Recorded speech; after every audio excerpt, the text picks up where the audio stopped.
When you hear about ancient Egypt, what pops into your head? The pyramids, mummies, maybe some hieroglyphics? But what about ancient Egypt's favorite way to kick back and relax? Besides the whole building pyramids thing, that is. If you thought they spent all their time on serious stuff, think again. You see, the ancient Egyptians were major stoners. No, seriously. The blue water lily may sound like a breath of fresh air, but it's also a gateway to another dimension.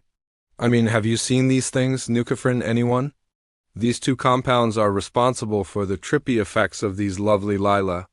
People would either drink concoctions made with the flowers or inhale the vapors during religious ceremonies.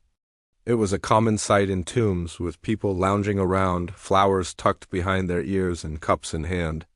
But let's be real, these flowers weren't just a trend, they were a full-on ritual. The Egyptians weren't your typical flower children. They knew exactly what they were getting into. I mean, we're talking about a civilization that built pyramids. They understood the power of the blue water lily and used it to their advantage. These plants weren't just a way to escape reality, they were a way to connect with it on a deeper level. You see, the ancient Egyptians didn't view these substances as drugs, but as sacred tools. They believed that by getting high, they could unlock divine visions, cure illnesses, or even get guidance from the afterlife. And who would want a little help from beyond the grave when building giant tombs in the middle of the desert? But wait, there's more. The ancient Egyptians had another secret weapon in their quest for the ultimate high, kifi. This stuff was like their version of weed, only with a bit more Kifi was made from a mix of honey, wine, myrrh, raisins, and hallucinogenic herbs. I mean, just reading the ingredients makes me feel like I'm already floating away. Picture this, you're in an ancient Egyptian temple. The air is thick with the scent of incense, and you take a deep breath and suddenly you having a vision. I'm not talking about a premonition about where you left your keys. I'm talking about seeing the future, past, or alternate dimensions. Don't knock it till you try it. Okay, now back to our regularly scheduled programming. Now you might be wondering, why exactly were these people so into getting high? Well, let me enlighten you. The ancient Egyptians believed that getting high was a way to connect with the gods. By using substances like the blue water lily and kif, they could enter a trance state and receive messages from the afterlife. They also used these plants for healing, believing that they could cure everything from headaches to broken bones. Plus, they were just plain fun to use.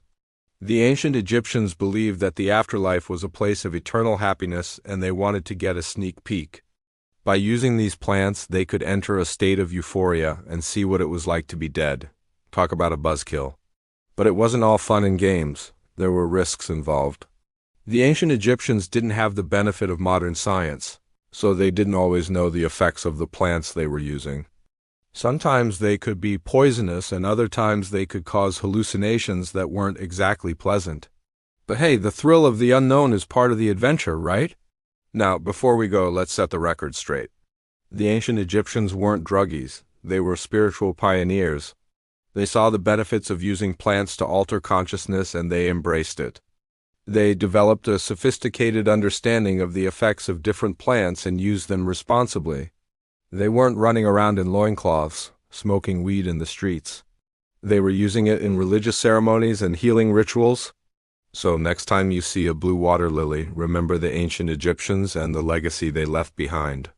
They showed us the power of plants and the importance of exploring consciousness. So thanks, ancient Egyptians, for showing us the way. We'll be lighting up some incense in your honor. Just don't tell the pharaoh. Did you know there is a scientific reason why we get hangovers? Our body encounters toxins which it tries to fight off, but the only way for them to leave our system is through our pee. So the more we drink, the longer those toxins stay in our body and the worse the hangover gets. But did you know there is a drink that can stop that process in its tracks? A drink that can take your hangover from bad to barely anything? It's called Alka-Seltzer Plus, and I took it after a night out recently and woke up feeling amazing. Now back to the video. If you think modern-day parties get wild, let me introduce you to Hathor, ancient Egypt's goddess of music, love, beauty, and inebriation. Yes, that's right. This divine disco queen oversaw festivals that would make even the rowdiest frat party look like a silent book club. And her followers? Let's just say moderation was not part of the ritual. Egyptian texts described the festival of drunkenness, a celebration held in her honor where people got absolutely plastered. This wasn't some wine and cheese evening with polite conversation. No, this was a full-on, state-sponsored binge fest complete with rhythmic dancing, loud music, excessive drinking, and spiritual ecstasy. Think of it as a divine hangover with a side of religious purpose. But why the drinking? Why the chaos? According to one myth, Hathor was once sent by the sun god Ra to punish humanity. But she got so into it that she started annihilating everyone until Ra tricked her by pouring out red beer, dyed to look like blood. She drank it, got blackout drunk, passed out, and forgot her mission. Boom, civilization saved by beer. So, naturally, the Egyptians turned this legendary moment into an annual event. Participants would drink to honor Hathor, to channel her energy, and, no joke, to simulate being possessed by her spirit. The goal, to reach a trance-like state where humans could connect with the divine, or just to forget about the crushing heat and tax collectors for one day. But Egyptian beer wasn't your average pub fare. It was thick, porridge-like, packed with nutrients and wildly intoxicating. This wasn't a couple of pints and off to bed. This was deep, fermented chaos, often consumed in enormous quantities. Imagine an entire city blackout drunk, dancing in temples, shrieking hymns, and waking up the next day wondering what god they talked to. Priests didn't frown on this behavior. They encouraged it. Because in their view, the gods liked a little chaos. Getting drunk was a way of dissolving the barrier between the mortal world and the spiritual one. Hathor didn't judge you for chugging 6 cups and falling into a lotus pond. She probably applauded you. So yes, in ancient Egypt, beer wasn't just a drink, it was a divine hotline to the heavens. Just hope you didn't dial the wrong deity while you were downing your 7th cup. I'm on a quest to uncover the secrets of the ancient world. I make videos about obscure myths, historical tales, and archaeological findings. If you like learning crazy facts from history, subscribe for new videos every week. Thanks for watching. One of the most famous works of ancient Egyptian literature is a set of medical texts dating to around 2700 BCE. They're called, incredibly enough, the papyri of the Emerald Tablet. But don't get too excited. Despite the name, the texts contain nothing about alchemy or the legendary lost wisdom contained in an emerald tablet. What they do contain are recipes for treating all sorts of ailments, from headaches to intestinal parasites to, well, everything else. So, today we're gonna take a deep dive into the bizarre world of ancient Egyptian medicine. It's me, and this is Ancient Egypt in 60 seconds, so let's start with the obvious: snake venom. Yes, actual venom. According to several texts, Egyptian doctors believed it held mystical properties and used it to treat everything from infections to spiritual blockages. It was even applied topically to help ward off evil spirits. As for where they got their venom, well, they probably collected it themselves. Not to be confused with the venom extractors, a special group of priests who milked poisonous snakes to make antivenom. You know, just another day in ancient Egypt. But snake venom wasn't the only bizarre ingredient in these strange concoctions. Scorpion stings were thought to have similar medicinal powers and were recommended to treat everything from earaches to infertility. For a particularly gruesome treatment, one text recommends crushing a scorpion, mixing its parts with oil and vinegar, and applying it to the affected area. So, yeah, instead of avoiding scorpions, some magical healers used them. While the recipe book contains many ingredients we would recognize today as having medicinal qualities, things like garlic and honey, others are less conventional. One text recommends a salve made of donkey hair and crocodile dung for an unspecified ailment. Another calls for a poultice of fly wings and lizard fat. And some recipes combine multiple exotic ingredients, like this one for a paste made of fly larvae, gazelle blood, cinnamon, and a type of acacia tree. While we may not recognize a lot of these ingredients, the Egyptians certainly did. And many plants have actual medicinal uses even today, thousands of years later. But the Egyptians weren't just using their concoctions to treat physical ailments. The line between medicine and magic was invisible. One text recommends a treatment for someone bitten by a venomous snake. In addition to treating the physical wound, the healer is also supposed to apply a bandage made of linen soaked in vinegar and date syrup and then place a live scorpion on the bandage. Why? Because according to the Egyptians, the scorpion's presence will help draw out the venom. But if it crawls away before the treatment is finished, the patient will die. Great. Now, while most of these recipes seem relatively harmless, some were downright deadly. The papyrus of the Emerald Tablet also includes instructions for embalming, and it's here that we learn about one of the most bizarre ingredients of all, ground-up mummy bits. In the later periods of ancient Egypt, Egyptians, and eventually Europeans, believed that these remains had healing properties. So while the dead were supposed to be chilling in the afterlife, parts of them were being snorted, swallowed, and rubbed into infected wounds by the living. While we can't imagine a scenario more unhinged than someone trying to cure a cold by eating a few pounds of dried, pulverized human skin, it's actually pretty likely that it was at least somewhat effective. After all, mummies were already desiccated corpses, so the chances of finding one that was still carrying a contagious disease were slim to none. Plus, the placebo effect is a powerful thing. If someone believes they're ingesting a powerful medicine, it very well might work. In addition to curing physical ailments, some Egyptian doctors also dabbled in what we today might call psychiatry. There were recipes for potions meant to induce vomiting, including one that involved a considerable amount of pomegranate rinds, a large quantity of dates, and a small amount of ground-up ivory. Another text recommends a drink made of honey, mint, and ground pearl for someone suffering from melancholy. And a popular treatment for mental illness involved removing the patient's sanity by inducing a trance state, and then replacing it with a healthy one. Yeah, you read that right. Doctors, priests, and magicians all dabbled in psychoactive spells. Since these treatments were often administered in temples, it was sometimes hard to tell if your healer was a physician, magician, or something else entirely. Often they were all three. The Egyptians believed that many illnesses could be caused or worsened by evil spirits, and that meant that treating these maladies required a different sort of medicine. Incense, flowers, oils, and amulets played an important role in Egyptian healing, as did the ritual burning of certain herbs and plants. One of the most popular psychoactive plants was the opium poppy. There is strong evidence that opium poppies were imported into Egypt specifically for use in these sorts of rituals, which makes sense. Opium has been used throughout history for both pain relief and to induce visionary states. In short, Egyptian medicine was a wild blend of pharmacy, alchemy, and black magic. And honestly, it's a miracle anyone survived it. Thanks for watching. See you next time. They say the definition of insanity is doing the same thing over and over and expecting a different result.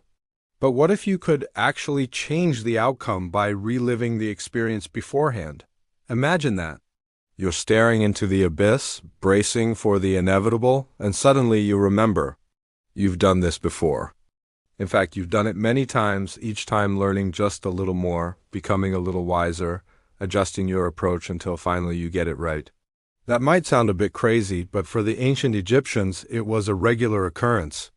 You see, the ancient Egyptians didn't just believe in an afterlife, they lived it. Well, sort of. Every night as they drifted off to sleep, they embarked on a journey through the underworld. They faced fearsome creatures, solved cryptic riddles, and even had a run-in with a few cosmic crocodiles, and they did all of this while wide awake. Yep, you heard that right. The ancient Egyptians believed that death wasn't just a one-way trip. It was more like a theme park with some serious ups and downs. Some scholars suggest that the ancient Egyptians may have used plants or fungi to induce visions and simulate these out-of-body experiences. Let's start with the basics. What exactly do we mean by simulated out-of-body experiences? Well, the ancient Egyptians weren't exactly keeping their spiritual experiences confined to the four walls of the temple. They believed that the afterlife wasn't just a peaceful stroll through golden fields. It was a vivid, mysterious realm full of challenges, serpent guardians, burning lakes, and cosmic judges with animal heads. To prepare for this intense spiritual voyage, some Egyptians may have sought heightened states of awareness. Enter plants or fungi with psychoactive properties. Now you might be thinking, Egypt, deserts, mushrooms, what are the odds? Well, despite Egypt's dry climate, some desert-growing varieties may have been known to them through trade or exploration. Combine that with the Egyptians' deep interest in sacred symbolism and dreams, and you have a potential recipe for an otherworldly experience. Now let's talk about some of these potential ingredients. One popular option was a plant called salvia, which can cause intense hallucinations when consumed. Another was Amanita muscaria, a mushroom that induces a trance-like state and is sometimes called the vomit-inducing devil-esque mushroom because of its, well, shall we say, unpleasant side effects. Then there's cannabis, which has been used for centuries for its euphoric and relaxing properties. While there's no direct evidence linking the ancient Egyptians to these substances, the idea that they may have experimented with them isn't too far-fetched. After all, they were known to use other psychoactive substances like opium and henbane in their religious practices. But why go through all of this? Why risk the potential side effects of these substances if the alternative was just a peaceful journey to the afterlife? Well, for the ancient Egyptians, entering the Duat, the Egyptian underworld, was no walk in the park. It was believed to be a mentally and spiritually intense experience that required careful preparation. Just think about it. When you enter the underworld, you're basically saying goodbye to everything familiar, including your own body. You're entering a realm where the rules of the living world just don't apply. It's a whole new reality with its own customs, laws, and even geography. To navigate this uncharted territory, the ancient Egyptians wanted to be mentally and spiritually prepared. So they turned to techniques like dreams, rituals, and deep meditation to gain insight into what lay ahead. In fact, some scholars believe that the ancient Egyptians may have deliberately induced altered states of consciousness through the use of plants or fungi. By doing so, they were able to simulate the experience of death and the afterlife.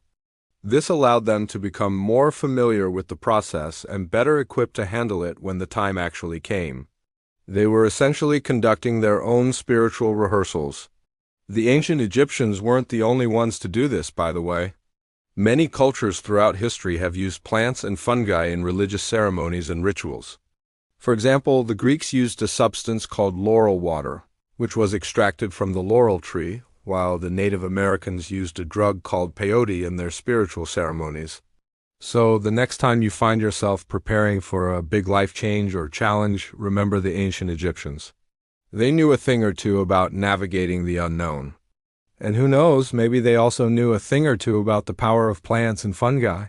Who doesn't love a good comeback story? It's always inspiring to see someone rise above their circumstances and achieve their goals. And who better to tell those stories than us? We're on a mission to bring you the most inspiring stories from around the world. Stories of courage, kindness, determination, and most importantly, hope. Hope that no matter how tough things get, you can always come back stronger and better than ever. So if you're ready to be inspired, hit subscribe and join us on this incredible journey. Ancient Egyptians kept it real. You know, the pharaohs who ruled over Egypt 4,000 years ago weren't just obsessed with the afterlife, though they had some interesting beliefs about that. They also had some pretty fascinating ideas when it came to sex and reproduction. I mean, they worshipped a fertility god named Min, and his statues were like the hot topic in ancient Egypt. Let me explain. Back in the day, people looked up to these powerful rulers known as pharaohs. They considered them as gods on earth, having both male and female powers, which meant they could have kids in different ways. The ancient Egyptians were all about balance and order, and they believed that every pharaoh needed an heir to keep the cosmic balance. However, things didn't always go according to plan. Sometimes the pharaohs couldn't produce an heir, which caused a lot of stress. It got so bad that sometimes they tried everything, including letting other men fertilize their partner with the help of fertility magic. Now this brings us back to Min, the fertility god. His temples were like the hot spots for people seeking his blessing. Women desperate to get pregnant would head there with gifts and prayers, hoping Min would work his magic. These women weren't shy. They would dance, chant, and do these fertility rituals with other women watching. Can you imagine? But that's how serious they were about getting pregnant. Now you might be wondering why Min was depicted in those iconic poses. Well, it was all about symbolism, baby. The ancient Egyptians were big on symbolism. The pharaohs believed that by imitating the male and female reproductive organs, they could actually increase their fertility. So next time you see an ancient Egyptian statue with, prominent features, remember it's all about fertility and procreation. But it wasn't just about fertility. Ancient Egyptians believed that these rituals could also protect the pharaohs on their journey to the afterlife.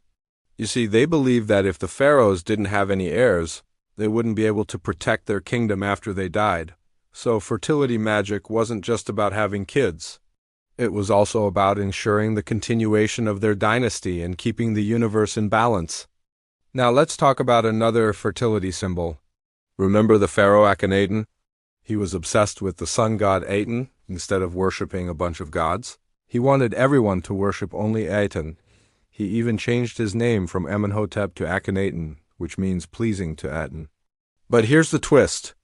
Despite him and his wife Nefertiti having 6 daughters, no one knows why they didn't have a male heir. Some say it was a royal curse, while others blame Akhenaten's changing of the gods. Could it be that his weird obsession with Aten messed up their fertility? It's just something to think about. As time went on, people stopped believing in these fertility rituals. But before that, they were an essential part of ancient Egyptian life. These practices were deeply rooted in their beliefs and traditions, passed down through generations of pharaohs. They were unafraid to get real about their fertility struggles, and their solutions were as creative as they were determined. So the next time you stumble upon an ancient Egyptian fertility statue, take a moment to appreciate their boldness and their unwavering pursuit of family. They sure knew how to make a statement. If you found this video interesting, don't forget to like and subscribe. We've got plenty more videos about ancient Egypt and other fascinating topics waiting for you. Thanks for watching, and we'll see you in the next one. Peace. Now let's explore the intriguing realm of the ancient Egyptian high priests. What might have been their state of mind, and what kind of experiences did they have when they consumed hallucinogenic plants? Let's dive into their world. By now, it's clear the ancient Egyptians took spiritual experience very seriously. But if there was anyone who pushed the boundaries of ritual, vision, and divine connection, it was the high priests. These weren't just religious leaders, they were part astronomer, part doctor, part magician, and part visionary. High priests had access to sacred elixirs known only to temple initiates.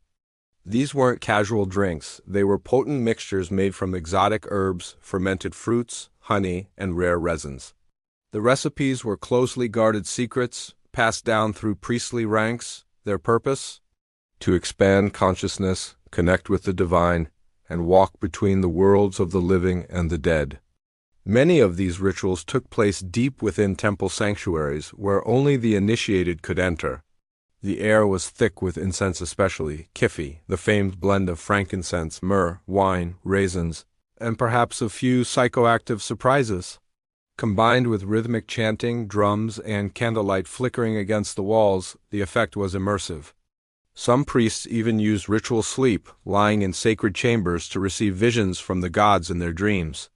These weren't just good vibes sessions. The experiences were considered direct communication with deities, cosmic wisdom, or even the souls of the pharaohs. Some texts describe priests entering trances, shaking, weeping, or speaking in divine languages. Imagine wandering through torchlit hallways, the smell of sweet smoke all around, hearing voices not of this world and calling that a normal night at work. The Temple of Amen at Karnak, one of the most powerful religious sites in Egypt, was known for housing the hidden chambers.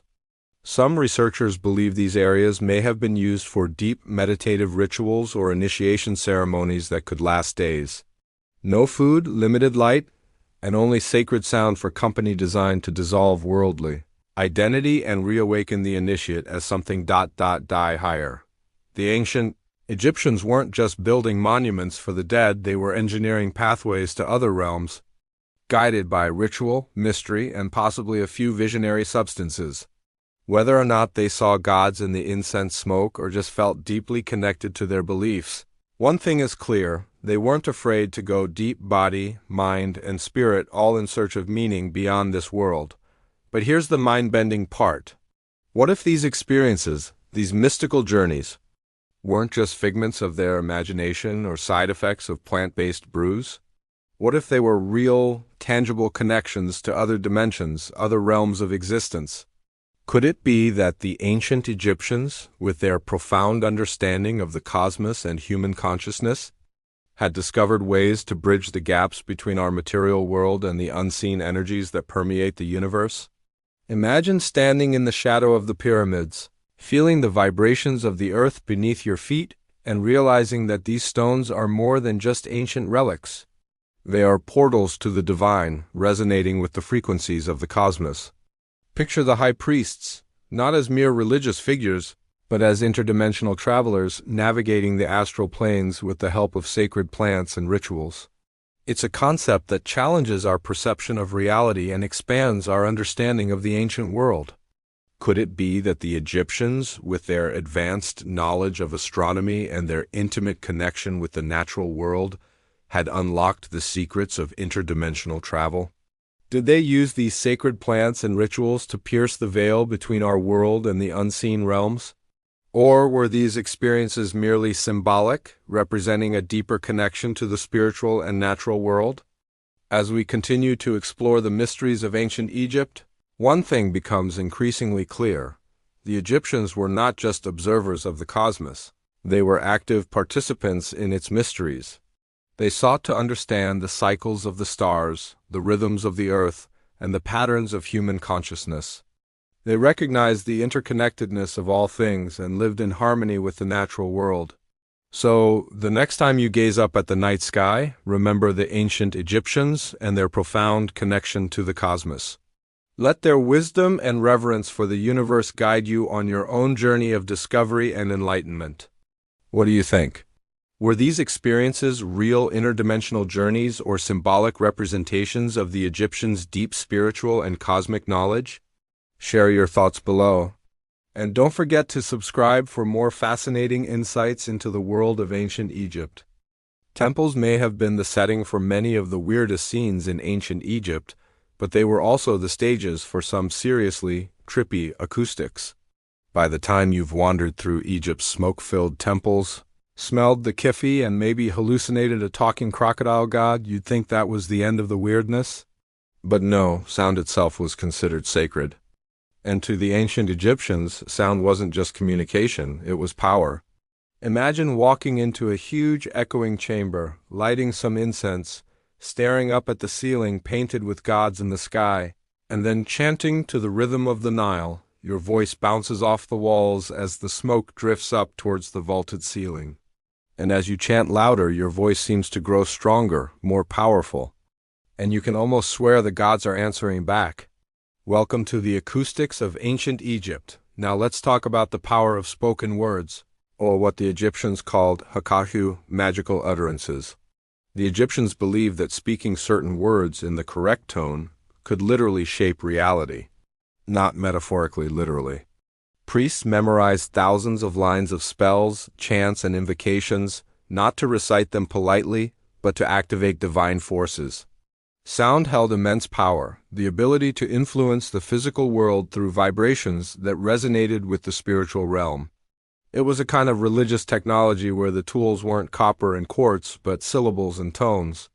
The vibration of your voice was thought to unlock the spiritual world. One wrong syllable, oops, no blessing for you. This wasn't just priests with their chants either.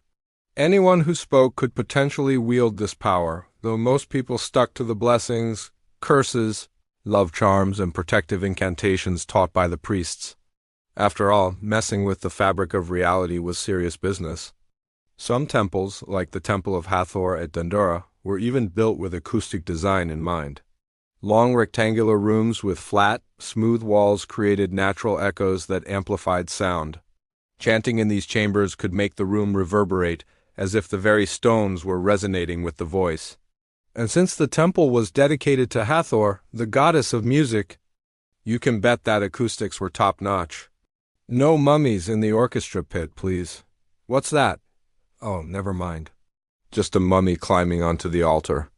Maybe sound was so important because to the Egyptians, music and speech came from the same source, the divine utterance, the first sound that brought creation into being. By speaking, humans were participating in the creative process, shaping reality through the power of sound. Now, picture this. You're standing inside a temple, smoke swirling around you as you inhale deeply, the scent of incense mingling with the earthy aroma of the desert. Above you, the ceiling is a celestial map, guiding your gaze to the heavens. The rhythmic chanting of the priests echoes around you, vibrating in sync with the ebb and flow of your breath. As you raise your arms in a gesture of devotion, your eyes are drawn upwards to the opening above you, where sunlight streams in, illuminating dust particles dancing in the golden rays. A hawk cries out from somewhere high above, its call echoing the very essence of Ra himself. The air grows thick with anticipation, and you feel a presence enveloping you, a divine energy that seems to thrum beneath the very stones of the temple. The veil between the physical and spiritual realms grows thin, and for a moment you feel connected to something vast and eternal, a timeless energy that has echoed through the ages. The power of the temple isn't just in its towering walls or intricate carvings. It's in the very air you breathe, the sounds that resonate within you, and the shared belief that unites all who step foot inside. Here, amidst the whispers of the ages, you discover a profound truth. You are not merely a visitor, but a participant in a timeless ritual, a thread in the tapestry of faith that connects you to generations past and future. The temple welcomes you to lose yourself in its embrace and emerge anew, forever touched by its timeless magic.